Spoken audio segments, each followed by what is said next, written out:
Le DAF Fresh Morning, c'est 104.5 tonnes de bonne humeur. Tous les matins sur Urban FM. La radio de la capitale. Vous êtes sur les 104.5 Urban FM, la station urbaine, et vous écoutez le DAF Fresh Morning. On a Freddy Koula qui est avec nous ce matin. Il est vice-président de la commission communication des Jeux de l'Oxus. Freddy Koula, bonjour.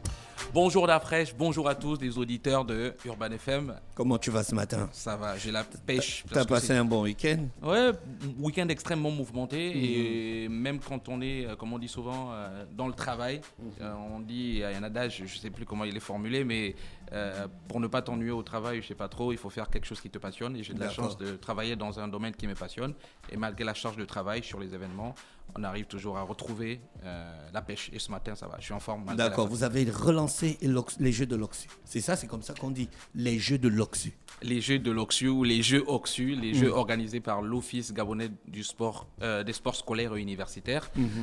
Oui, ça a été relancé, non pas par moi, pauvre communicant, mais par la volonté du président de la transition, chef de l'État, le général Brice Clotaire Oligui, qui est dans sa feuille de route, dans la vision qu'il a du sport et de ce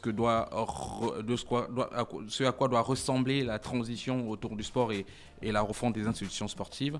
Il s'est dit, voilà, il a discuté, il me semble, il a donné une recommandation au gouvernement, il a donné une recommandation au ministre des Sports et à ses directions en disant c'est bien de penser à tous les championnats et de me ramener l'idée des championnats de D1, des championnats professionnels.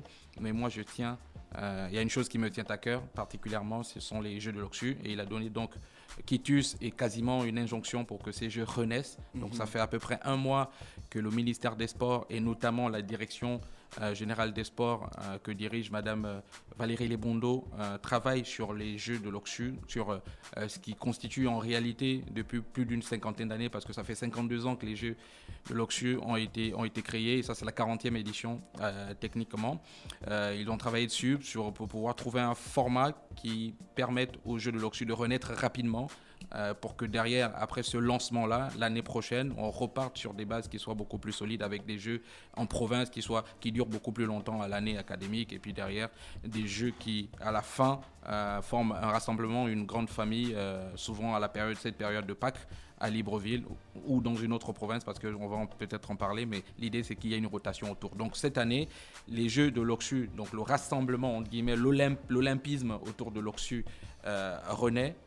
L'ouverture a été faite au stade d'Onzengayong samedi dernier. C'était une très très belle cérémonie d'ouverture. Franchement, j'ai kiffé. Et la cérémonie d'ouverture, les animations ont été animées par l'ami Charlie Tchatch et Michael Anissé pour ce qui est des animations. Et puis c'est vrai qu'on a coordonné avec Berlek Lekoba tout ce qui est communication et branding autour. C'était impressionnant. Il y avait du beau monde. Il y avait le vice-président de la transition qui était présent et qui a reçu la flamme et donc qui a lancé officiellement les Jeux. Et évidemment, le ministre des Sports, André-Jacques Augan, qui était présent. Il y avait également la ministre de la réforme des institutions, Madame Muriel Minkwe, qui était présente, y compris le ministre également de l'Habitat qui était là, qui a fait acte de présence. Bref, c'était un beau lancement, c'était un beau retour et c'est une belle renaissance pour les générations comme les miennes, comme la tienne d'Afresh. Est-ce qu'il y a les nouveautés? Voilà. Non, la nouveauté, comme j'ai dit, cette année, ils ont voulu vraiment sur un format court et taillé autour de 4 disciplines principales. En fait, à peu près le top 4 des disciplines les plus pratiquées au pays, le football, le handball, le basketball et l'athlétisme. C'est vrai qu'il y aurait pu avoir le taekwondo, mais c'était plus compliqué. Ouais. C'est pas une nouveauté en tant que telle, mais c'est une adaptation à la réalité actuelle, sachant que les Jeux ont été endormis pendant plus d'une dizaine d'années. La dernière fois qu'il y a eu un rassemblement de tout le contingent des établissements de tout le Gabon à Libreville, c'était en 2014, il me semble, donc 10 ans après. J'ignore pourquoi ça s'est arrêté alors que c'est une compétition souveraine. C'est une compétition qui a marqué des générations. Je parlais de toi, de la fraîche ta génération, la mienne également. On a vécu pendant des années, moi qui grandis en province, au rythme de l'Oxus. D'abord l'Oxus organisé dans chaque province par le ministère de l'Éducation. Ensuite, derrière, le relais qui est pris par le ministère des Sports et les directions provinciales. Bref, c'est une renaissance qui vient à point nommé parce qu'on a vu évidemment l'engouement autour. On a vu également qu'il y a beaucoup de jeunes et moi je me souviens, j'ai failli brûler un peu le couvre-feu et je discutais avec des jeunes militaires et à chaque fois je leur disais « Ah ben tiens, je suis dans l'organisation de l'Oxus, il faut que je passe ». Ils me disent « Mais l'Oxus c'est quoi ?» Et c'est des gamins de 22 ans, 23 ans. Donc moi, ça me choquait dans la forme, mais dans le fond, je comprends fondamentalement que c'est un héritage qui, à un moment donné, s'est éteint, mais qu'on est en train de rallumer pour pouvoir donc on va tourner autour de 4 creuset disciplines. de détection. Oui, autour de 4 disciplines. Donc le football chez les universitaires et chez les scolaires. Donc chez les universitaires, il y a eu des préliminaires, notamment dans le Grand Libreville, parce qu'en dehors de Massoukou et de Port-Gentil, dans d'autres provinces, il n'y a pas d'université.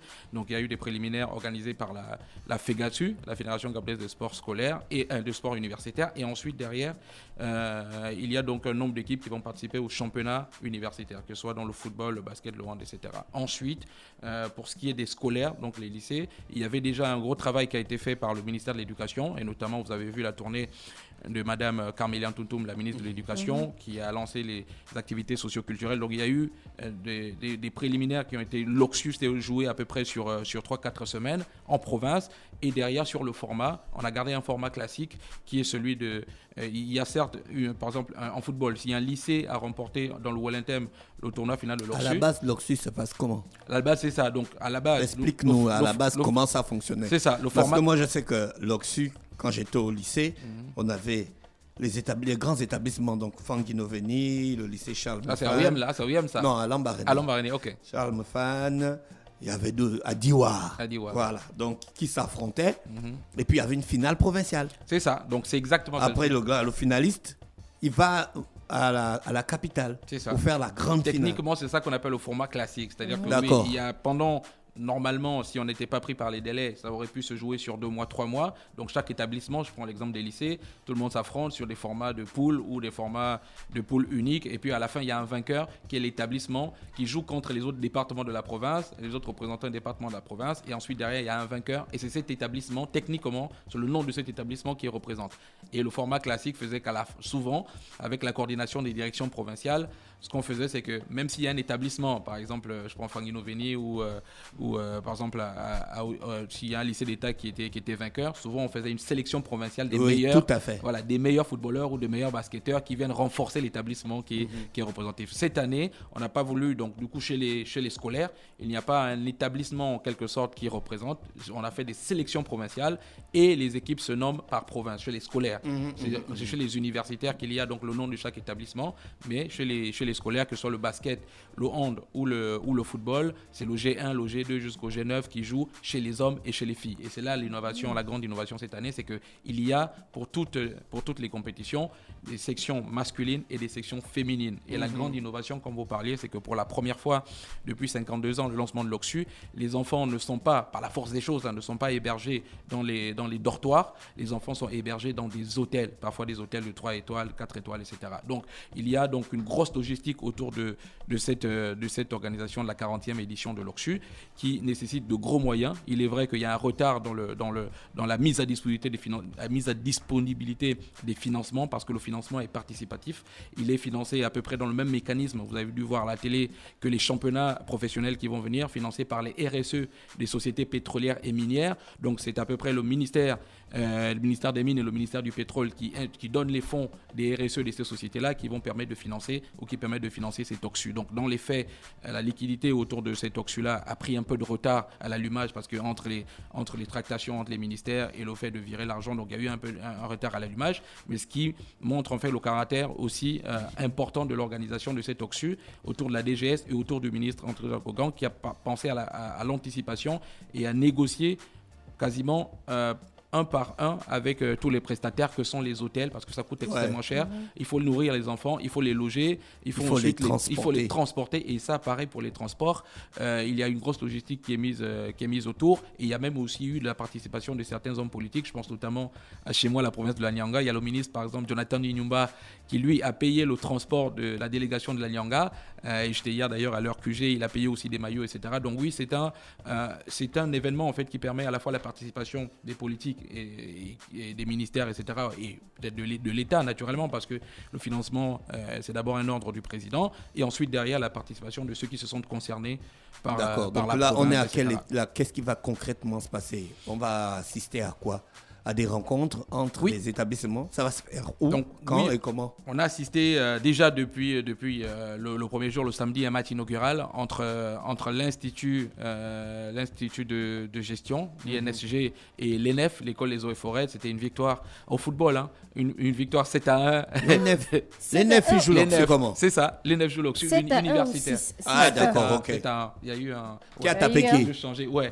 Donc, l'Institut de gestion a remporté le match inaugural, 7-1. Donc, l'ENEF, ça c'est en championnat universitaire. Mais l'ENEF, ils jouent beaucoup au foot. Bah oui. Ils ont un grand terrain au Cap là. C'est ça, au Ils Cap. jouent au foot presque tous les week-ends. Il y a quelqu'un qui a posé la question, ils jouent quel football comme ils ont perdu 7-1. Comment et on ils a peuvent répondu perdre qu'ils 7-1? jouent le football de l'eau et de la forêt. mais voilà, ils ont perdu le match inaugural et le dimanche, on a enchaîné avec des résultats, je pense que René, tu les as. Oui. En dehors du 7-1 ici. Donc on a eu l'IST et l'INPETIC. Donc l'INPETIC a remporté le match 2-0. L'USTM a gagné 4-0 plutôt que 2-0. L'USTM. Non, il faut Non, mais je pense que tu as pris le mauvais formulaire. Mais donc sur les résultats, effectivement, l'USTM, je pense, en dehors de l'université Omar Bongo, l'USTM, c'est un peu le mastodonte des jeux Oxu, notamment chez les universitaires. Ils sont là chaque année et ils viennent avec une ambiance et des équipes qui sont souvent très très bonnes. D'ailleurs, je me souviens, lorsque le président avait lancé, lorsqu'il a fait son premier discours, je me souviens qu'il avait rappelé en disant que je suis un sportif et je viens de l'USTM, etc. Et lui-même a participé à l'Oxu. Et je pense que c'est pourquoi donc ce sont des choses ce sont les résultats du foot. Voilà, donc oui, il y a Et au basket, les résultats du basket sont sur la page Facebook de l'Oxu. Donc ce qu'on fait chaque année, c'est qu'on a une page, ce qu'on fait chaque jour, ce qu'on va faire chaque jour, c'est que là, sur les réseaux sociaux des jeux Oxu, c'est sur Facebook et Twitter notamment, on donne les programmes, les programmes la veille. Donc là, ce matin, on poste tous les programmes du jour et ensuite derrière le soir on poste les résultats de la journée, les discipline par discipline. discipline. Oui, ça c'est en football féminin. Ils ont fait quoi l'IST? Forfait. Oui, forfait parce qu'ils n'ont pas d'équipe féminine. Ça c'est chez les féminines. Donc on catégorise.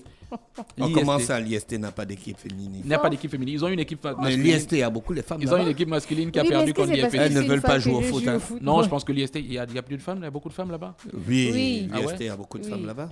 Bon, je ne sais pas pourquoi ils n'ont pas d'équipe féminine, mais quoi qu'il en soit, en tout cas, depuis le début de cet Oxu, donc depuis dimanche et surtout la journée du. Ça va s'étendre sur combien de temps? Il y a eu, voilà. Donc, les Jeux scolaires universitaires de cette année vont se dérouler jusqu'au 29 mars. D'accord. Donc, la finale. Le 29 mars, c'est samedi? C'est ça. Donc, la clôture. Non, c'est vendredi. Donc, la clôture, c'est vendredi. Toutes les finales vont se jouer le vendredi. On donnera un programme détaillé. J'espère pouvoir revenir donner le programme des finales notamment.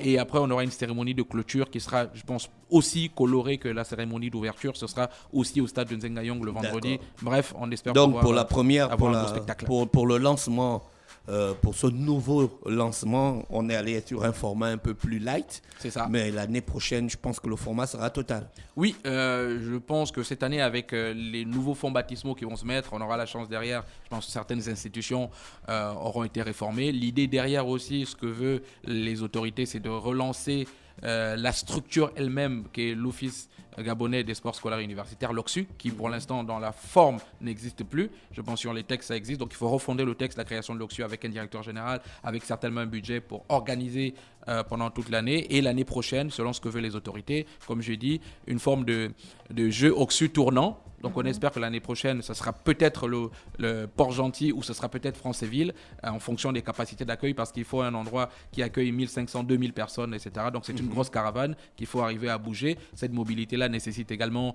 des financements et ça sera une perspective différente des jeux Oxu que je le rappelle existe depuis plus de 52 ans. Plateforme d'information, la page Facebook. Donc oui, la page Facebook ça et s'appelle le comment compte la Twitter, page Facebook? Jeux Oxu. Donc jeu comme jeu avec X, Oxu, O-G-2-S-U. Donc vous allez sur la page, vous avez toutes les informations, toutes les belles photos. Et pareil pour les résumés. Tous les jours, on produit un résumé de la journée que l'on diffuse sur les réseaux sociaux pour montrer un peu l'activité sur toutes les pelouses. Et également, c'est diffusé sur Gabon Télévision tous les soirs. Merci. Tous les matchs se jouent à Nzeng?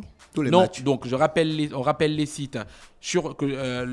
Les compétitions se disputent au stade de Nzengayong, au stade de l'amitié, le stade annexe de l'amitié d'Ongonje, au stade de Baraka, Pritané militaire. Et évidemment, il y a les gymnases aussi qui sont pris en compte. Le stade de l'INGS également reçoit des matchs.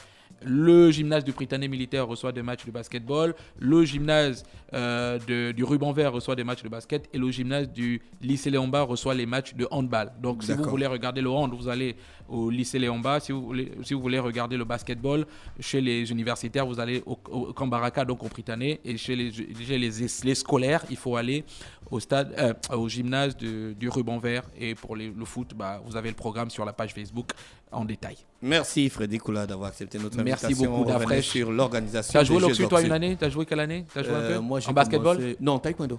En taekwondo? Quand le taekwondo est arrivé à l'Oxu, j'étais avec le club de Moyen-Ogooué. Tu avais une médaille un peu? Oui. Tu as eu? Oui. Ah. Mesdames, messieurs, vous savez que d'Afreshman est passé par l'Oxu. Donc, c'est une compétition qui taille des champions, d'Afresh. Et surtout, je le disais, l'Oxu. J'étais un grand taekwondoïste, Freddy Koula. Magnifique. L'Oxu a taillé de grands champions. Tu peux te renseigner. Mais je ne peux pas dire un truc qui est faux à la radio. Il y a les gens qui m'écoutent. Tu as des amis qui sont devenus de grands athlètes qui sont passés par l'Oxu, non? Bien sûr. Les Rudy Zangmilama, évidemment, est passé par l'Oxu. Géraldine Robert, Kempa Soumou, Guérogène Zamba, le grand footballeur. Paul Kessani est passé par l'Oxu. Beaucoup de grands joueurs ont été fabriqués par l'Oxu. Et donc, c'est en fait, en réalité, la compétition souveraine de notre pays la plus ancienne depuis 52 ans. Je supportais Paul Kessani quand j'étais au collège. À Lambaréné, non? Il allait jouer. Non, magnifique. Il était très bon.